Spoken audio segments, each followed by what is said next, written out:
Hi, friends. How's my volume? Can you hear me okay?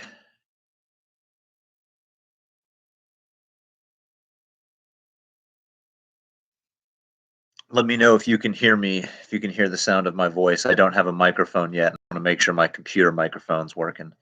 Hello. All right. Excellent.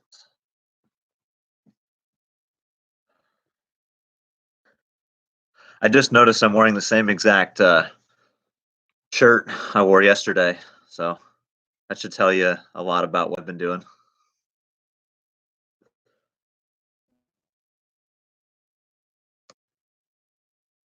Hi, everyone. I'm really glad you made it. Looks like there's like almost 30 of you here. That's excellent. I've got my other computer right in front of my face, so hopefully I won't have to. We'll do that. Um, please give me feedback if you think I'm sorry, YouTube live stream is working okay, or if you think it's super buggy and laggy. So really give me your feedback. If you think this YouTube live sucks, we'll try something else. So just let me know at the end of it how it works for you. So maybe. So that's what your first page looks like again. To start off, guys, real quick on topic number or slide number 7, real quick. So open up those slides. It's the chapter 25 slides on my website. Forgot my website address. It's mahoneyhistory.wordpress.com. And open up those chapter 25 slides. And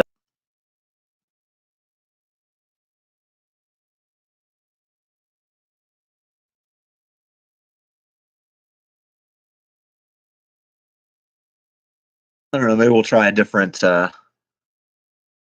Google Hangouts, Haley. Worked well. Maybe I'll try a Google Hangout next time. But either way, I'll try and get you guys a link. We'll just roll with this today. And if this ends up sucking, the final version of this video yesterday about the different kinds of containment, we talked about military containment, and you'll get more examples. We're going to talk about financial or economic containment, and we'll talk again about that. And then we'll talk about containment. Again, Europe is totally in shambles, must be rebuilt. If we let the Soviet Union rebuild Europe financially, those nations are going to be more receptive to communism, helping them get back on their feet so they're stable. When countries are unstable, they look to radical leadership. We don't want them to look for radical left-wing leadership in this era. We want them to look for Western-backed democracy. And so it's the Marshall Plan. It's a form of economic containment. A couple posters from the Marshall Plan. They're good. I really like that style art. On slide number 8, just looking at those Marshall Plan posters. And again, that quote from my slide was an international WPA. Remember the WPA is that New Deal reference about public works and stimulating the economy. Everything is better when people are in need of some uplifting. That's Marshall Plan. Move on down to slide number 9. It shows you really quick, guys, what countries. Haley, here's your shark. But it gives you an idea of how many millions of dollars we're giving to which nations out there. And please be aware that Eastern European nations, they are not allowed to receive aid, not because we won't give it to them, but because the Soviet Union prevents them from receiving aid from us. All of those Eastern European countries, Romania, Hungary, Bulgaria, Yugoslavia, and the eastern part of Germany, they have Soviet-backed governments, and they will not allow these nations to take the aid. So be aware of that. Moving on down to number 10.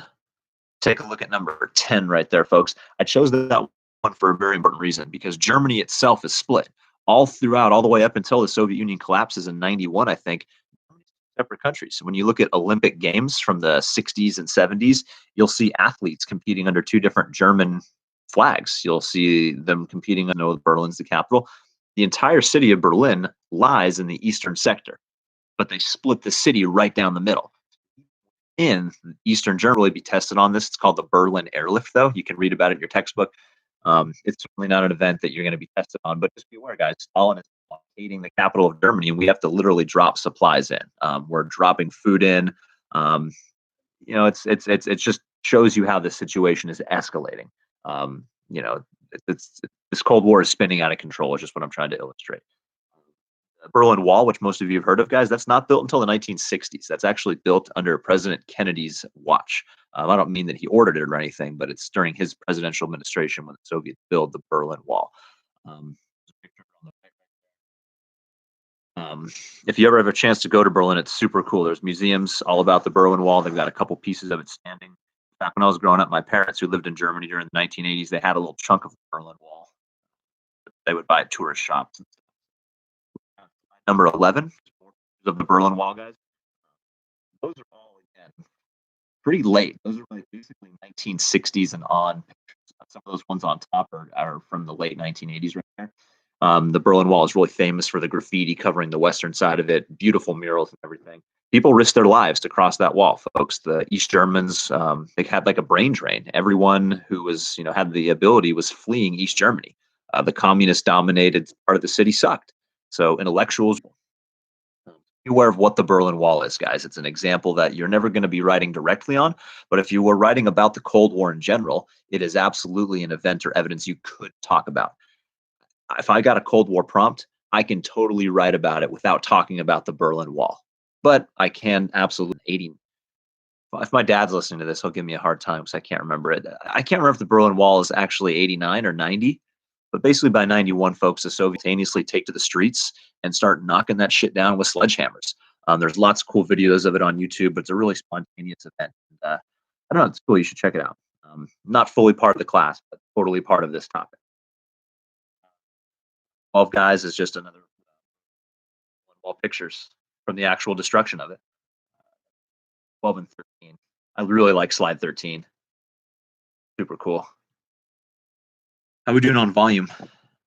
Have you been able to hear the last couple minutes of talking? 89, Annabelle. Yeah. Ask your parents, what they remember about the Berlin Wall. Most of them were, probably about my age. Well, no, they were younger than that, probably. Most of them were probably in their 20s or something like that. But ask them what they remember about it. I don't know. Some of them probably have experience traveling in Europe during the era of communism. So ask your parents about that. Germany itself and the vision of Germany and specifically the Berlin Wall, we're going to move on from it. That's just the nature of this class. You have to be aware of what it is. You have to be aware of what it symbolizes. And we're going to keep on to slide 14. This is a really important slide, guys. You got to know slide 14. It's 2 vocabulary terms on 14.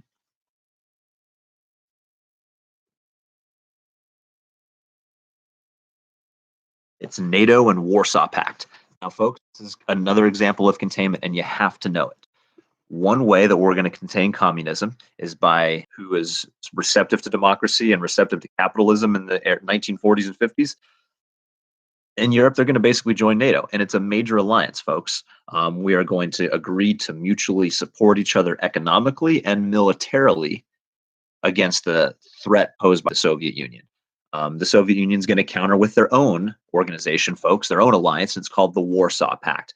All the Eastern European countries that are under Soviet control will join the Warsaw Pact. It's essentially the same thing as NATO, just made up of Eastern European nations. If you look down on my slide, guys, again, these are mutual defense alliances. You do not have to be an expert in NATO whatsoever. You just have to know what it is. You have to be aware that one of the ways we're going to contain communism is by creating alliances with Western European allies. We're going to tell them we got their back. If communism is, growing within your country, if you've got a civil war brewing and there's a communist insurgency at home, there's a good chance that NATO is going to come to your relief. And certainly, if it's a major international power that's a communist nation like the Soviet Union, NATO is going to have your back, mostly stable since then. So I don't know if it's worth it. You have to come to that decision yourself. But we do spend a lot of money abroad. America is a world power. Remember, that's part of one of the learning targets that we talk about. America's situation after World War II, America's role in the world. If you're ever asked about America's role in the world, you need to say we play a prominent role in the world. Examples of that, and now you have to back it up. Here's the claim. We play a prominent role. Here's the evidence. Our role in the United Nations, the entire European continent is essentially split in half. Look at slide 15. 15. Here's our breakdown of NATO countries and Warsaw Pact countries. I really don't know why Austria is dumb right now, but I don't know why Switzerland is not a member. Austria is not. Most of these countries, guys, are now members. My thought is this map that I picked continent is essentially divided east and west right now. Churchill will make, Prime Minister of Great Britain will make a very famous speech about the Iron Curtain. I'm sorry, Megan, I can't zoom in enough on the key. I feel bad.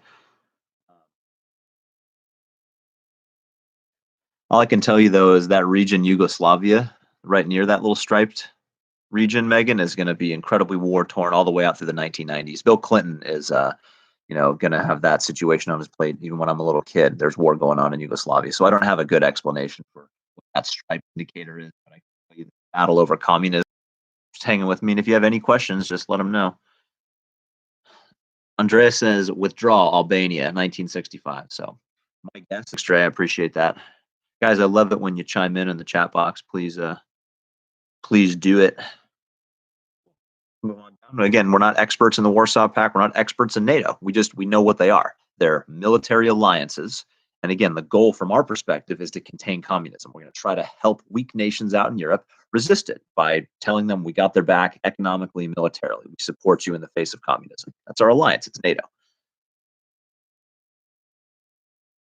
That's a good line, Annabelle. According to Cyril, all important wars start in the Balkans. Yeah, it's a very volatile area. There's so many, I would argue, third generation. Other cultures around the world seem to remember stuff that happened to their people hundreds and hundreds of years ago. It's like I'm Irish, but like I don't at all wrong for doing that or anything, in my opinion. It's just interesting. Keep on going down, folks. We're going to do slide 16. All right, this one's super important. 16. Got to know 16. Transferring all of our industries into war-related efforts. That pulls us out of the Great Depression. Well, folks, we don't really turn that off after World War II. We keep it going. Not to the same extent that it was during World War II, but we're going to be in permanent warfare mode, essentially, in terms of economic, per 1,000 other men in Western Europe. We were not at war in 1979 or 1980 in Europe. Why did we have 250,000 men stationed in Europe in 1980? I can't tell you exactly, but Europe remains secure. I'm not trying to really critique that. I'm just saying, folks, we have a massive document. You got to know slide 16. It's called NSC 68. Some people say it's worse. Sorry. The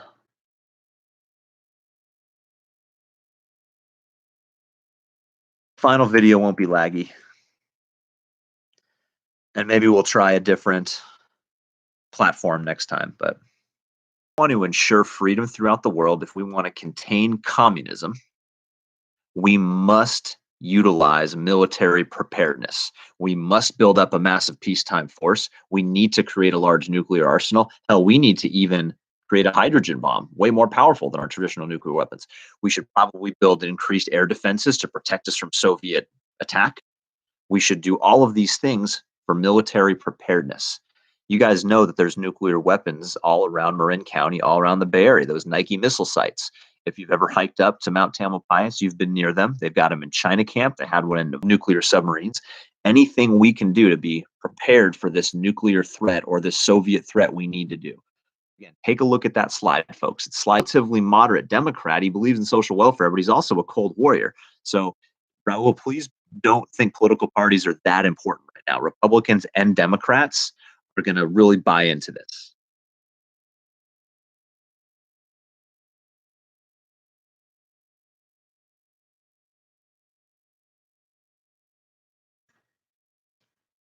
Both parties are going to really go crazy and advocate for massive military spending, Raul. That's a great question.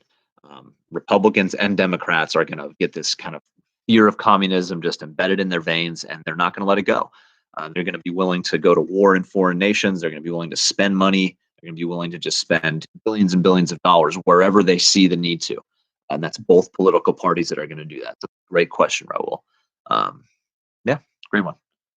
Know what NSC 68, guys. This is really what's going to start, and this is important. So I hope you're listening. I'm typing this in. Equals military industrial complex. Folks, this is where companies that you may or may not have thing you can imagine that might be used for not only space travel, but for military defense. Companies will continue getting billions of dollars in profits for this, folks. I would not be surprised if some of your parents have government jobs that are have their funding based in the military industrial complex. It's part of the reason, guys, why we are economically prosperous. It's sad to say, world power, partially because we make so many weapons. We employ so many people, and we're at the cutting edge of technology militarily. So you have to know what the military industrial complex is. It means that we never really stopped spending internet. That spending, guys, comes from fear of communism. So please know what NSC 68 is. Please understand the massive amount of military spending we go through. Please understand what the military industrial complex is. It'll be a very militarized strategy to the Cold War. It's going to mostly replace economic strategies like the market. Two more. I really appreciate you guys hanging in here. I think we'll talk about. I think we'll talk about Korea and China real quick and call it a day. Yeah. Folks, I'm going to give you another example of military containment. NSC 68, that's an example. Another example can be seen in a proxy war. I think Raul was asking about or telling us about the proxy wars yesterday. I can't remember who did or not. Be aware, folks, we're not actually going to fight the Soviet Union with the American army, but we are going to sometimes use American troops in combat, sometimes not. Case in point is going to be Korea. We are going to commit tens of thousands of American troops to Korea. A lot of young, go to 19 real quick, slide 19.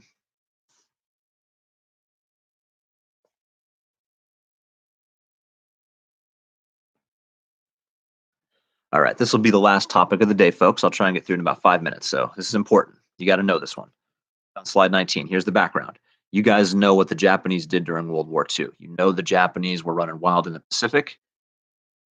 Yeah, we'll talk about that tomorrow, Haley. Cuban Missile Crisis. That's 1960s with Kennedy. We'll do that tomorrow.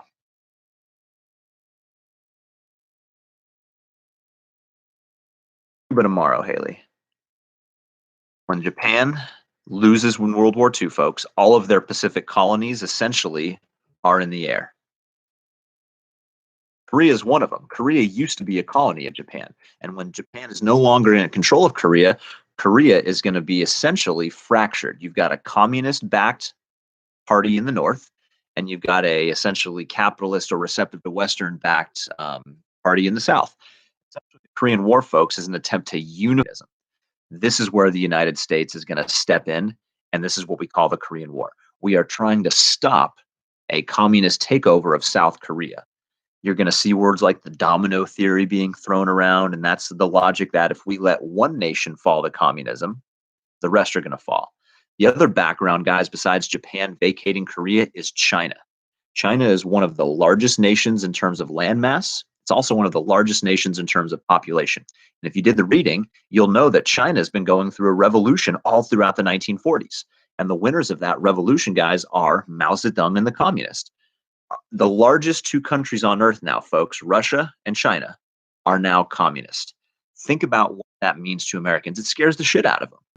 You're never going to be tested on the Chinese Revolution. You're never going to be tested on Mao Zedong directly.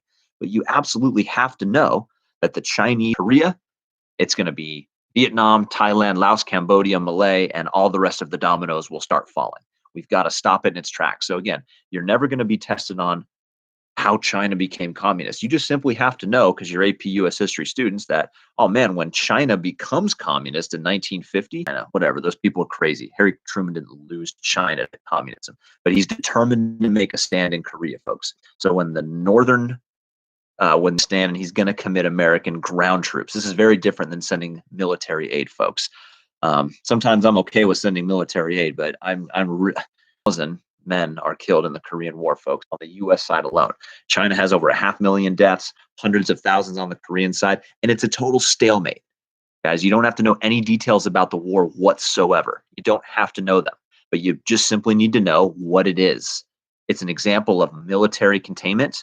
And after 3 years of fighting and 30,000 American lives, it's a total stalemate. Korea is still divided at the end of it, folks.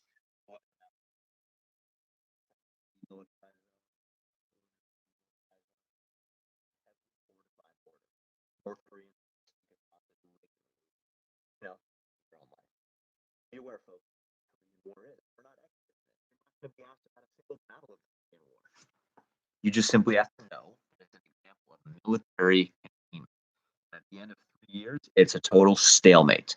The boundaries are exactly the same, and nothing's really changed. But it's an example of military containment. That's where I'm going to leave it today. Annabelle can't hear.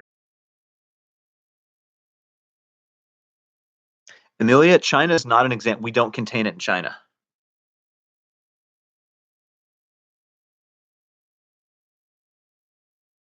Put on my typos. Hopefully you heard that, Amelia. We don't contain it in China. That's actually part of the reason why historians think Truman takes such a hard line in Korea, because we don't really. I mean, when I say I don't know how much money we give to Chiang Kai-shek, the nationalist, but we don't fully contain it. That's not a that depth of knowledge they don't expect you to know for this class. So I think you know this, Amelia, and I bet some of you do because you guys are super smart. You've got Mao Zedong, and he's fighting Chiang Kai-shek, the nationalist. I, I honestly don't know if we give Chiang Kai-shek any money. I don't know. I have no clue. But either way, he's not successful, and they won't expect you to know that in APUS history. China is not an example of containment. In fact, Harry Truman's going to get a lot of grief for quote losing China, and that's why he takes such a hard line in Korea. If I was a true history professor or knew him, I could probably answer that in a better way. But we've got examples of military containment. Korea, so far. We haven't talked Vietnam yet, but you guys already know that that's coming up the pipeline. Vietnam is an example of military containment. The Truman Doctrine itself, guys, that's a speech Truman gives in 47. That is, giving hundreds of millions of dollars of military aid to Greece and Turkey. Honestly, you could argue that's both way. We don't commit troops to Greece, but we give them $300 million and a bunch of military aid. So you can argue that that's financial and military payment. So I hope that makes sense and it's not super confusing. But I think that's where I'll leave it, guys. I just simply wanted NATO and the Warsaw Pact. Guys, about some financial containment or economic containment, the Marshall Plan, rebuilding Europe. We talked very briefly about the Berlin Wall and what it symbolizes.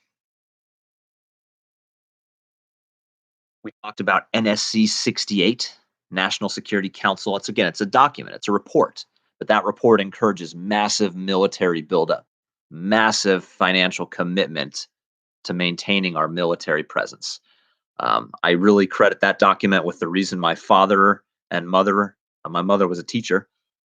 They met in Germany, guys. I can't. It blows me away that our government had, 250,000 troops in peacetime Europe over there, but we did, and that's part of that massive preparation. The Cold War was still going on in 1980 when my father was there. When Ronald Reagan was president, we still were in the Cold War, but just shows you how much money we were spending for it. And that's part of the reason why our economy recovered and continued to boom throughout that time.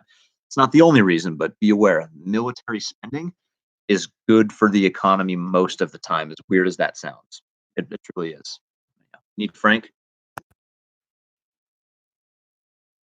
Oh, now it lagged for me.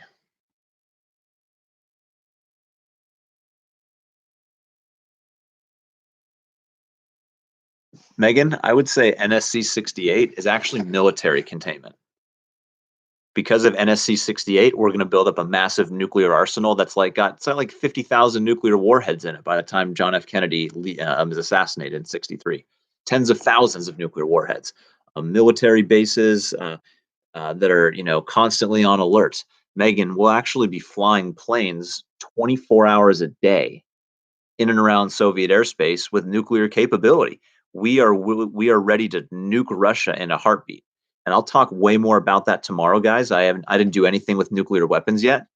Political containment, not yet, Megan. That's going to be domestic. That's really going to be the Red Scare. We'll talk about McCarthy tomorrow. We'll talk about the House Un-American Activities Committee, and we'll talk about the investigation of Hollywood screenwriters. I'm going to say that's political containment. We'll talk about loyalty security program, investigating suspected communists in our government.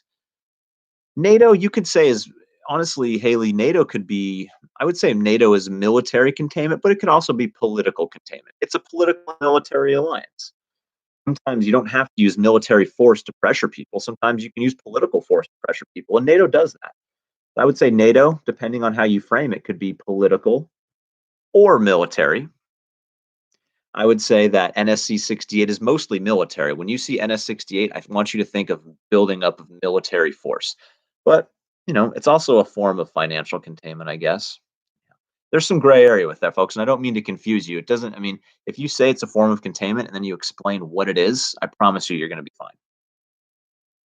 If you tell me NSC 68 is financial containment because we spend billions of dollars on nuclear weapons, you're right.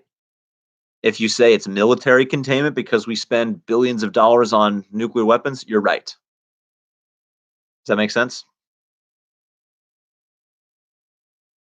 Yes, Annabelle, NATO is totally anti-communist peer pressure. I love that. Make that into a meme, girlfriend. Hi, Rennie Boyd. All right, guys, that's all I'm going to lecture on. If you have any questions, shoot me an email. I'll leave the stream open for another minute or two and handle any questions. But do you want to see the view from my porch? You got kind of the tour of my 230 square foot studio yesterday. I live in a very small studio, but I didn't show you my porch and my little view. So I'll show you. This is what I look at out my window.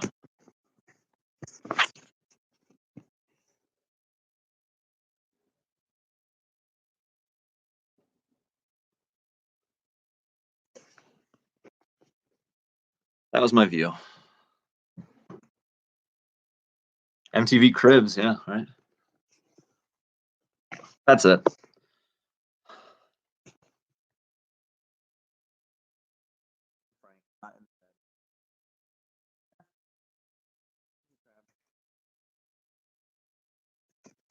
He wants another walk.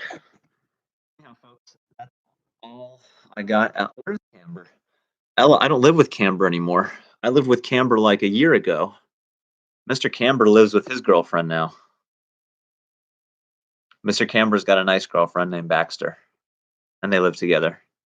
He doesn't want a roommate anymore. Cool. Guys, that's all I've got. If you have any other questions, go ahead and type them in the next 60 seconds. I just hope you guys know that I really, really appreciate. We had like 35 of you on at some point. I just really appreciate that. I think that's great. So this video will be cached. Please, if you talk to your classmates, let them know that we're doing this. I'm gonna do it again 9:30 tomorrow. So I'll type that in. I will send another link, but I'll do this at 9:30 tomorrow. If you want to pop in, go ahead and pop in. You don't have to. These are not obligatory, but hopefully you find them helpful. Can we try not YouTube tomorrow? What do you want instead? Zoom or Google Hangout? I've never done anything else.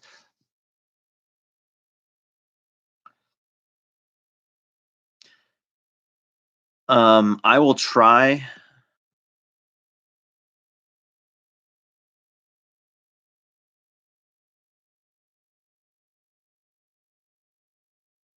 I'll try the Google Hangout.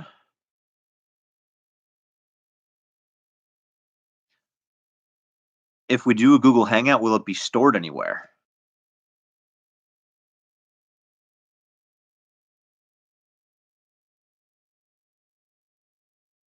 If we do a video, if we do a Google Hangout, does it save the video? Because it's part of the reason why I like the YouTube.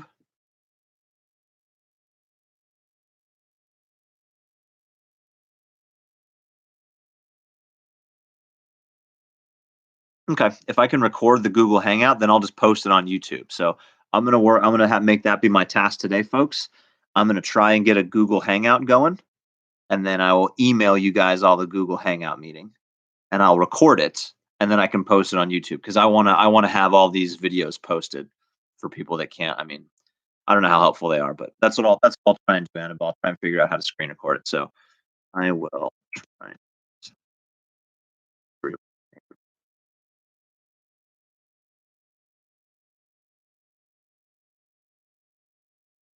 I'll try and send everyone a link to a Google Hangout for tomorrow, and we'll try it that way.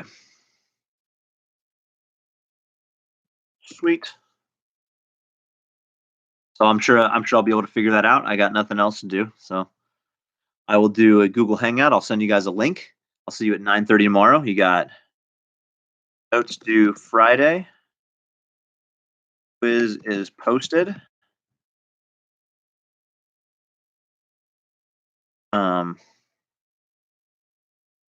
Due no later than Sunday. Cool. So be aware, guys. Again, reading notes Friday.